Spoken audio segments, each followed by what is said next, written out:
What is the point of life? Is a question which is perhaps asked since the humans exist. So, what does it mean to live? Is it to be happy, contribute to society's betterment, or become powerful and rich? We all wish to live a meaningful life. What is your reason for getting up in the morning? For different philosophies and/or people, the meaning of life may be subjective, unexplainable, or even not exist. For instance, according to the Greek philosopher Aristotle, being a good human is the goal of our lives. Plato says that the goal of life is pursuing knowledge. Humanists say the goal of life is to help others. However, nihilists say life does not have a meaning, so there's no purpose. For faithful people, the meaning of life is objective. It is based on our knowing and understanding of God. The goal of life for us is related with the goal of creation of this world. First, we need to understand God's purpose of creating this world.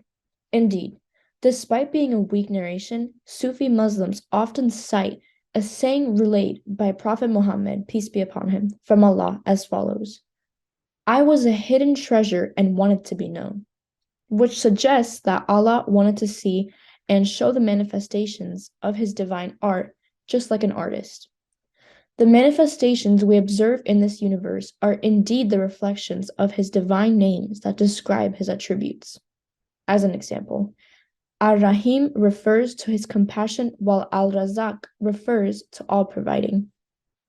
Still, we may never surely know the exact intention of God, but the Holy Quran often hints about the purpose of the creation of this universe. We did not create the heaven and the earth and what is between them for mere play. Quote from 21:16. Indeed, we observe that all created things, such as plants, animals, rocks, rain, wind, stars, and planets, fulfill a purpose for which they were designed. For instance, a seed, when sown and properly taken care of, results in a full-grown tree. A flower blossoms and becomes a food source for bees and other creatures. The sun raises and sets to provide light for life on earth, and the moon rotates around the world to hold it in place, and etc. In this way, all created things naturally reflect God's art since they submit to his will to achieve these expected outcomes. As we all know, the meaning of the word Islam is to surrender or submit. Therefore, it can be said that the whole universe is Muslim because everything surrenders or obeys the divine purpose to achieve its full potential and live in harmony. When it comes to humans, their position among the created is unique. God separated them from the rest of creation by giving them three divine gifts: intelligence to distinguish the true from the false, a will that can freely choose between them, and language to communicate with each other. Because of these gifts, people are the noblest of God's creatures and superior to the rest of nature.